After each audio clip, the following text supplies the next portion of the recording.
la clase el día de hoy. Vamos a hablar hoy sobre, eh, hoy va a ser una clase algo teórica. La próxima clase va a ser pues, práctica.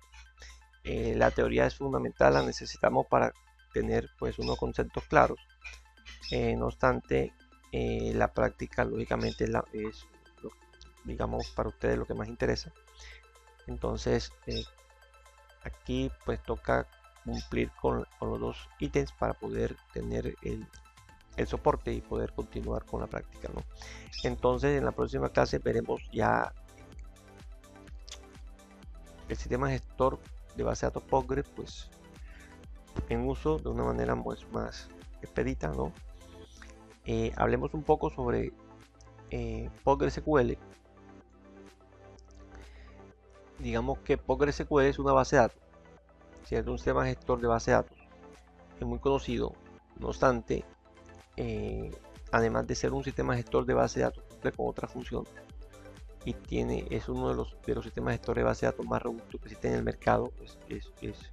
Y a nivel de open source es el sistema gestor, digamos, más sólido a nivel de empresarial junto con MySQL, pero siendo PostgreSQL con un nivel de licenciamiento que permite que el código esté a disposición del público, de la comunidad internacional, y está desarrollado, digamos, o soportado bajo una comunidad internacional muy fuerte, una comunidad de desarrolladores muy fuerte. Entonces, dentro de su estructura, Postgres, pues, lógicamente, como todo sistema gestor de base de datos relacional, pues se basa en el estándar ANSI SQL para la gestión de su base de datos, digamos, de la administración de la base de datos. Pero él implementa pues un lenguaje procedimental conocido como PL/PG-SQL, que es una extensión del lenguaje SQL que permite a los desarrolladores pues escribir funciones y procedimientos almacenados con un nivel de lógica pues más avanzada. ¿Qué significa? Que tú puedes incluir dentro de tu código el uso de variables, el uso de estructuras de control, puedes manejar excepciones, puedes manejar cursores y demás. Entonces, puedes manejar procedimientos, funciones, triggers. Entonces, el uso de este tipo de lenguaje como PL/PG-SQL potencia la capacidad que tiene el administrador de la base de datos, digamos, para realizar operaciones complejas directamente en la base de datos. ¿Y esto qué sucede? Pues lógicamente redunda en, en, en una mejora en el rendimiento y en la eficiencia de las aplicaciones.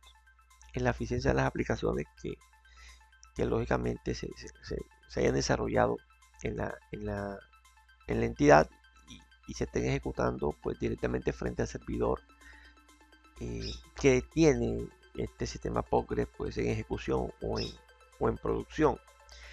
Digamos que el lenguaje procedimental PL/PG-SQL es un lenguaje pues integrado en PostgreSQL, el cual permite crear funciones y procedimientos almacenados, entre otras cosas.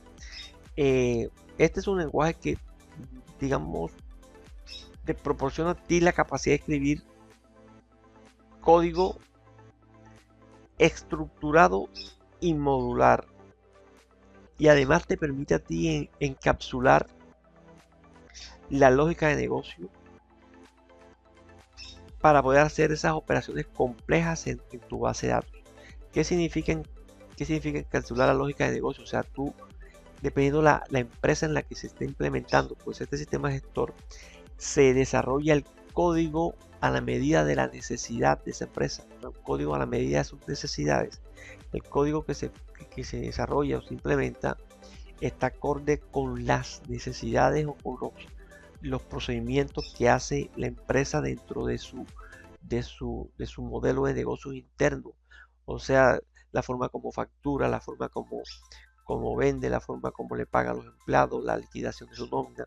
O sea, todo eso todo core de negocio, el modelo de negocios es diferente por cada empresa. Cada empresa tiene su forma de hacer sus cosas.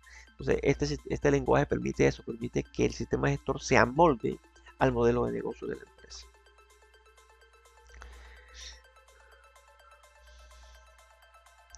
Un programa desarrollado en este lenguaje, pues se define principalmente a través de funciones y procedimientos. La estructura básica de una función o de un procedimiento en PLPG SQL es de esta manera. Se hace digamos, la estructura como tal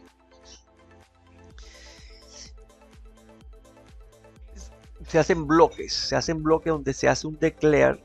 Un declare es una declaración donde se declara el inicio, por decirlo así, el inicio de las variables locales. El declare es una sección donde se declaran las variables locales. Y luego viene la sección del begin end, donde se delimita el bloque de código que se va a ejecutar en la función. Ese begin end puede tener, digamos, entre ellos una sección que se llama exception para manejar errores, pero no es obligatorio. Entonces, un programa en PLP SQL se estructura en estos bloques. En declare, donde se declaran las variables, en el begin, donde se dan las instrucciones que se van a ejecutar, y hay un bloque exception donde se manejan los errores que se pueden ocurrir durante la ejecución. Este es la estructura de un programa PLSQL. ¿Cuáles son los tipos de datos que, digamos, que este lenguaje maneja? Pues PLPG SQL soporta todos los tipos de datos disponibles en PostgreSQL, incluyendo tipos numéricos, cadenas, booleanos, arrays, geométricos, fechas, entre muchos otros. Muy importante esto porque tienen a disposición una gama de tipos de datos que les va a permitir a ustedes almacenar cualquier tipo de información sin ningún inconveniente.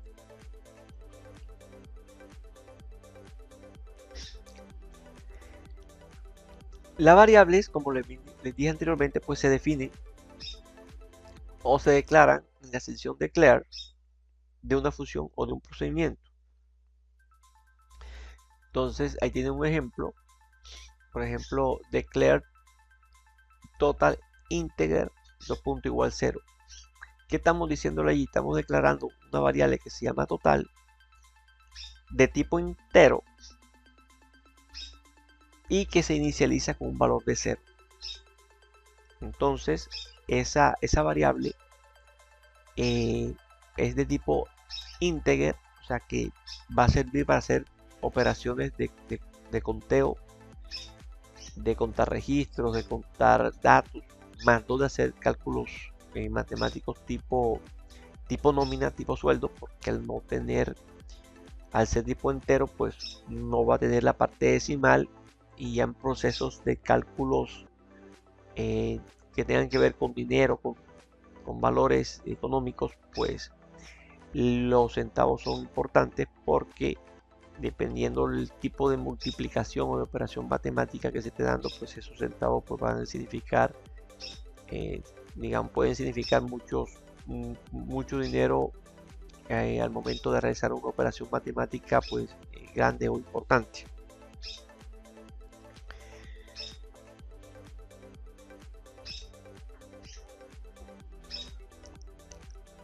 Este lenguaje permite el manejo de estructuras de control. Estructuras de control que permiten dirigir el flujo de ejecución del programa, muy similar a otro lenguaje de programación, así como lo hace cualquier otro lenguaje de programación, Pascal, Basic, C, C++, Python, Java. Igual, él tiene este tipo de estructuras de control donde tú puedes dirigir el flujo de ejecución de un programa pues acorde a una lógica de programación previamente establecida por quien diseña el código o por quien desarrolla el código. Entonces está pues los condicionales if then else que permiten ejecutar un código pues lógicamente basado en una condición donde pues si se da una situación se ejecuta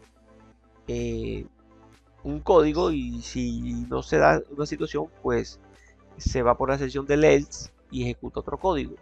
Entonces ahí hay un ejemplo pues muy sobrio pero muy específico, donde se ve que, por ejemplo, si la variable total es mayor a 100, o sea, si lo que tiene almacenado la variable total es un valor que es mayor a 100, entonces que muestre un mensaje total mayor a 100 y ya más nada. No hay un else. Si tuviera un else, entonces si no cumpliera con esa condición, entonces se ejecutaría lo que está en el else, y lo que está en el else sería pues puede ser otro mensaje, no total es menor a 100, por ejemplo. Entonces ahí se podría controlar como cualquier otro lenguaje de programación. Se puede controlar dentro de PostgreSQL este tipo de situaciones. Eso es lo que hace que PostgreSQL sea un motor de base de datos pues, muy robusto, muy robusto. Te permite a ti a nivel de código gestionar todo eso.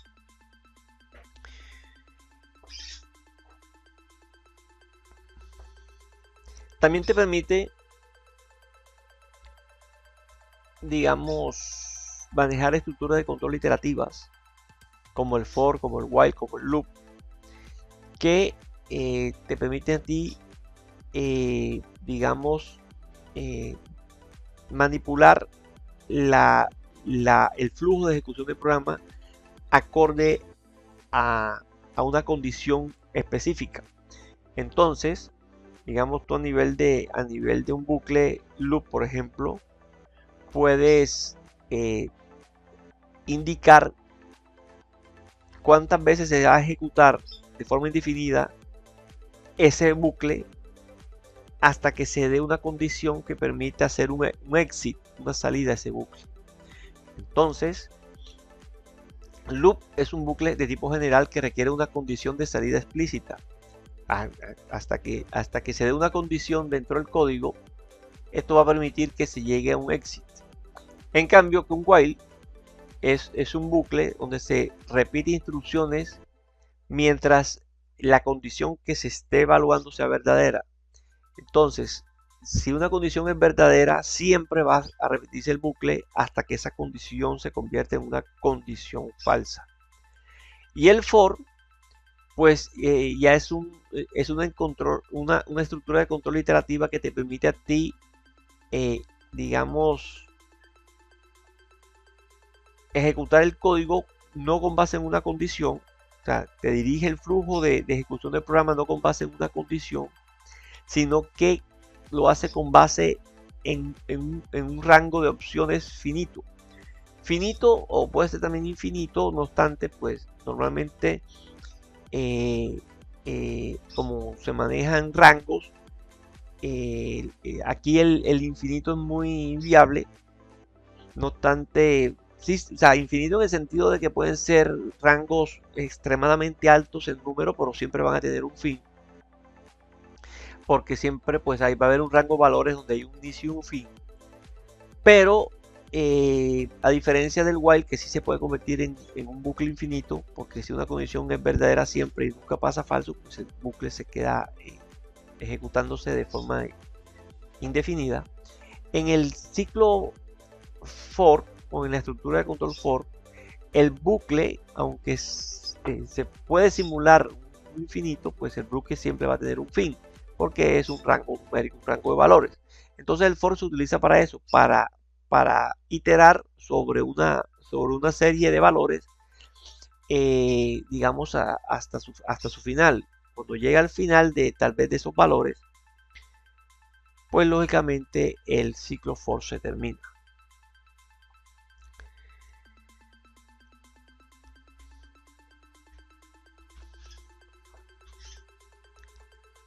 Postgre también maneja lo que conocemos como cursores, que un cursor pues ¿qué es lo que hace? Pues un cursor permite que tú puedas acceder y recorrer los resultados de una consulta, pero fila por fila. Esa es la ventaja del cursor. En el sentido, la ventaja y la desventaja. La desventaja es que es, digamos, el uso de cursores es muy lento. Digamos que el proceso de consulta es más lento que un proceso de, digamos, a través de otro tipo de mecanismos. No obstante, los cursores son muy importantes cuando se necesita un control detallado sobre el procesamiento de un registro, por ejemplo, sobre la liquidación de nómina de los empleados, cuando son empresas muy grandes que la liquidación de un empleado incluye muchos factores de liquidación, muchas variables. Entonces, cuando hay que tener un control muy estricto sobre la generación de, tal vez, de valores o la generación de datos numéricos, es mejor hacerlo a nivel de cursor, porque el cursor va fila a fila haciendo este proceso. O sea, por cada registro, hasta que no termine de hacer todo el proceso de cálculo financiero, matemático, contable, por ejemplo, que se esté dando, él no pasa al siguiente registro. Entonces, es una forma de hacer operaciones complejas y cuando se necesita ese control detallado sobre el procesamiento de cada registro. Entonces, los cursores se declaran de la forma como lo ven allí. Se coloca el nombre del cursor, se hace un declare, el nombre del cursor, y luego, luego se escribe pues el código que va a ejecutar el cursor. Entonces, digamos que cómo se usa el cursor. El cursor, pues, el uso del cursor es que luego que se declara o se crea el cursor, lo que se hace es que se hace un open, se abre el cursor, se le dice, bueno, vamos a poner en uso este cursor. El cursor pues empieza su proceso de lectura fila a fila, registro a registro, dentro de una tabla, una base de datos, y hasta que no llega al final, del, digamos, de todos los registros que están en esa tabla, él no deja de ejecutarse. Entonces, eso lo vamos a ver en la clase práctica, como les vengo diciendo, donde van a ustedes ver cómo se declara el cursor, cómo se abre y cómo el cursor va a ir línea a línea recorriendo todos los registros de esa tabla y va a ir lógicamente ejecutando el código que tiene que ejecutar sobre cada línea, que es el código que se considera pues código delicado, una liquidación delicada, muy digamos importante para una empresa, que tiene que hacerse de esa manera para tener un control sobre esa liquidación, que tal vez no, al hacerlo de otra forma, de la forma tradicional, un date o algo así, pues tal vez se genera algún error que le puede costar mucho dinero a la empresa. En cambio, cuando se hace de esta forma, pues el cursor va gestionando el resultado de lo que él se va haciendo. Entonces, al momento de generarse un error, pues se puede hacer un rollback.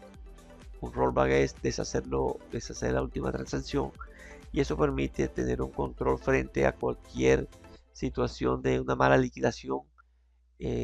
Pues va a estar más controlada la forma de evitar que se grabe o se guarde ese valor en la base de datos, sino que al momento de liquidar, pues evitar que ese error se grabe, digamos, en la base de datos como tal. Entonces, para eso nos sirven los cursores. Los cursores nos sirven para poder hacer procesos bastante complejos, donde necesitamos fila a fila ir validando el proceso matemático o contable que se esté desarrollando.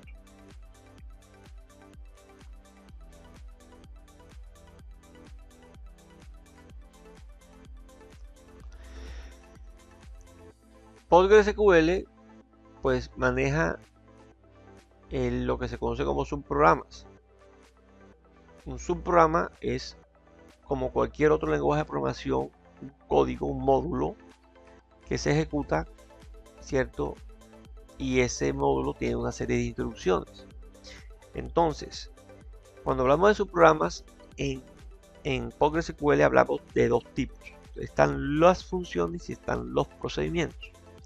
Entonces, los procedimientos, pues, digamos que a partir de la versión 11 de PostgreSQL, pues se introdujeron el concepto de procedimientos almacenados. Y a diferencia de las funciones, digamos, los procedimientos pueden ejecutar comandos de control de transacciones como commit o rollback.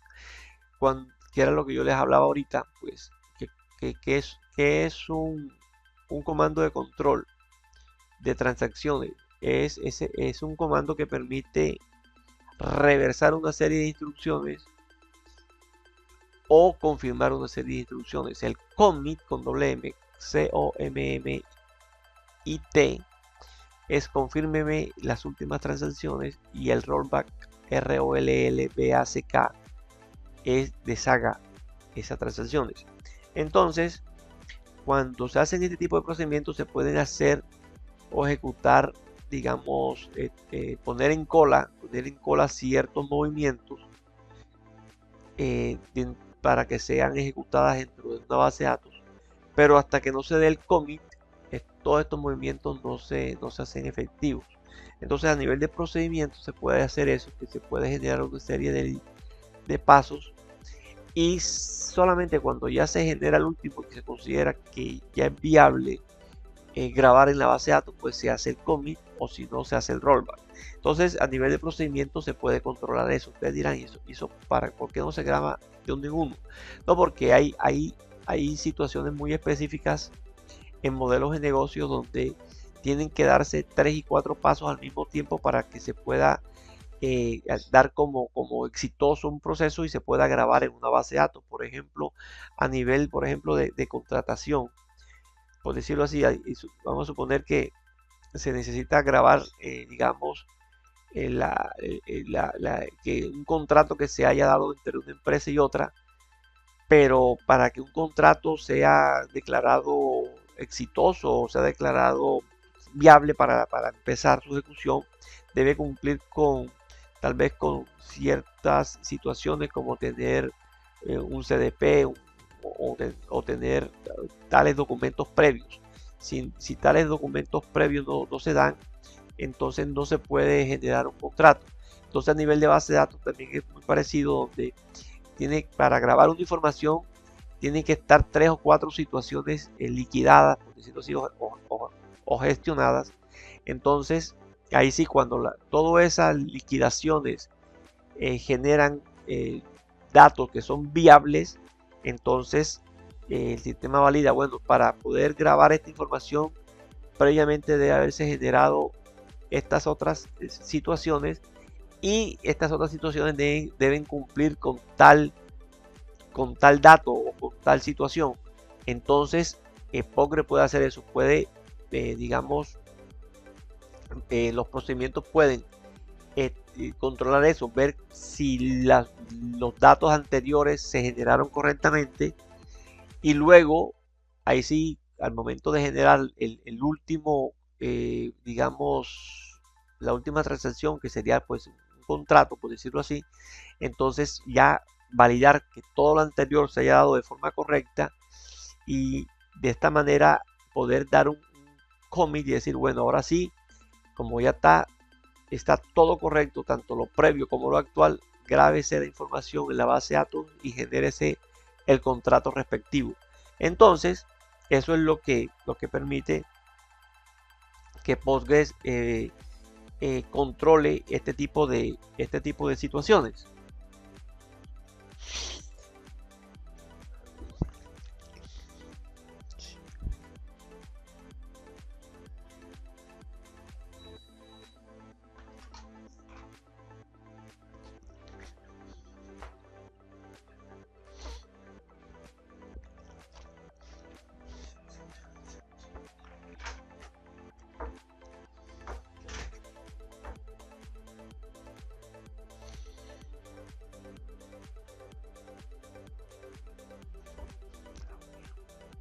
Entonces un ejemplo de función es esto,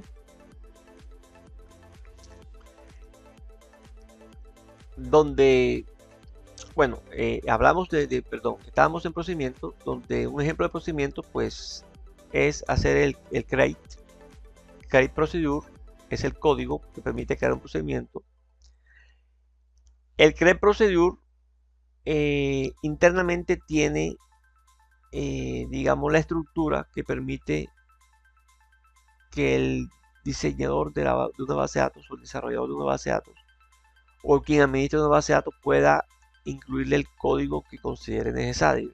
Entonces, a nivel de base de datos, a nivel de Postgre, el código sería create procedure, y dentro del create procedure estaría un begin end donde estaría pues el proceso como tal que se va a desarrollar. ¿Y cómo se invoca un procedimiento? Pues se invoca, pues digamos, llamando el código con la palabra reservada call. La palabra reservada call permite ejecutar un procedimiento de una forma fácil. Simplemente se escribe call, el nombre del procedimiento, y si tiene parámetros, pues a enviarle a esa base de datos, pues se le envía. Si no tiene parámetros, pues el procedimiento, porque depende cómo lo haya desarrollado quien lo haya hecho, si es con parámetros o sin parámetros, pues esto se programa en su llamada, en su ejecución. Se dice pues al momento de dar el call se le estipulan los parámetros o no se le estipulan los parámetros a enviar. Digamos que un procedimiento almacenado es muy importante porque te permiten a ti ejecutar esos módulos, esos códigos que son repetitivos en tu empresa. Entonces tú en tu empresa tienes procesos que lo haces semanalmente, diariamente, quincenalmente, mensualmente. Entonces esto permite que tú ejecutes ese procedimiento simplemente en el momento que tú lo desees, si ese procedimiento te va a generar unos valores, unas situaciones pues que ya están validadas, están comprobadas, están ratificadas por los administradores de base de datos, en el sentido de que ese código es 100% viable, es un código que se ejecuta y lo que genera su proceso son valores 100% confiables, no hay posibilidad de error alguno.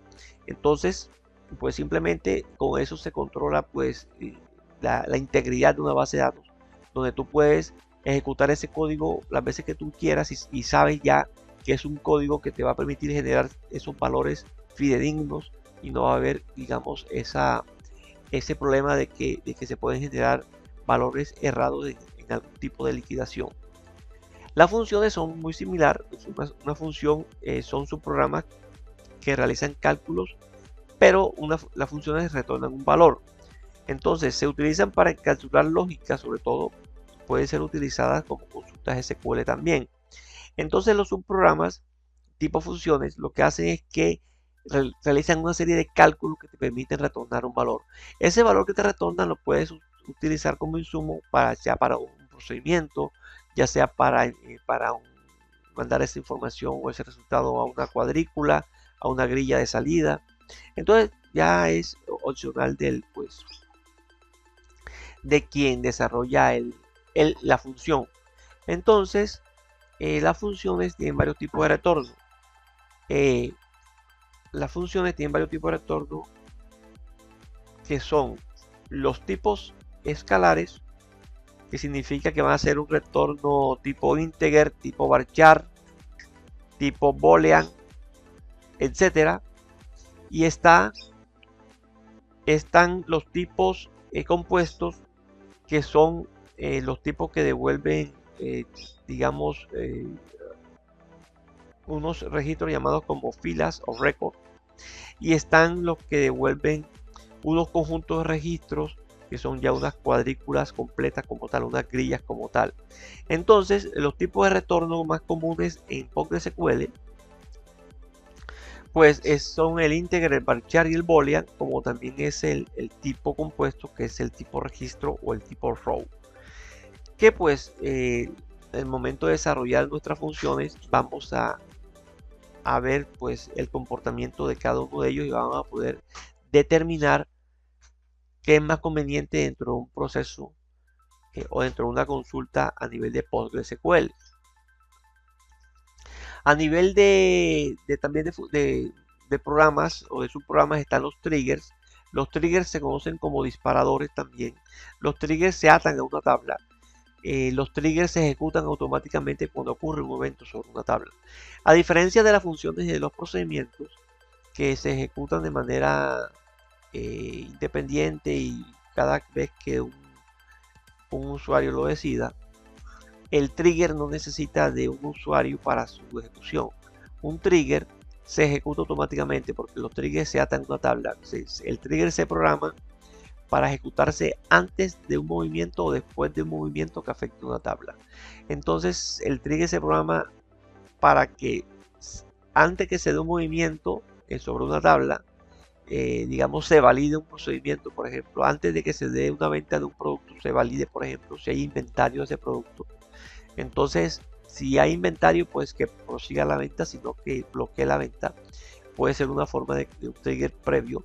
Ahí están los triggers posteriores. Por ejemplo, si queremos tener una tabla de auditoría, por ejemplo, que nos diga o que podamos ver qué situaciones se presentan sobre una tabla.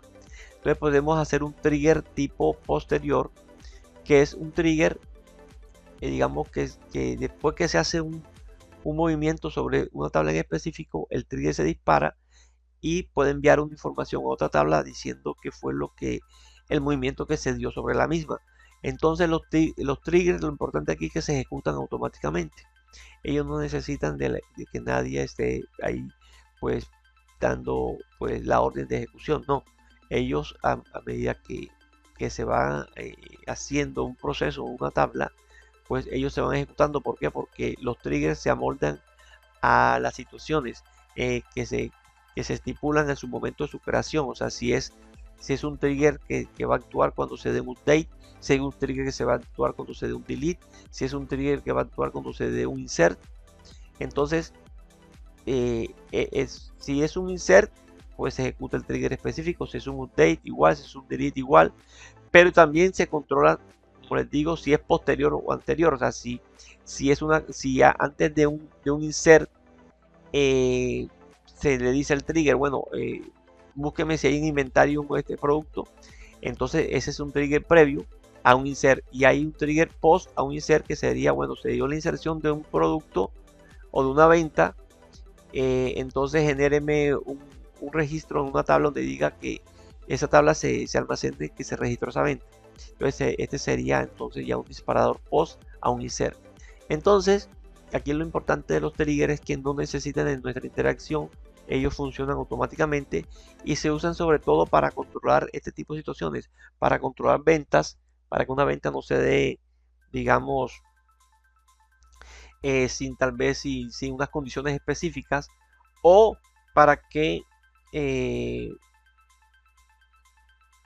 digamos, cuando se produzca una transacción, pues se pueda generar un registro de esa transacción, desde dónde se hizo, desde qué usuario lo hizo, qué artículos se vieron involucrados, o tal vez qué sentencia SQL se ejecutó para que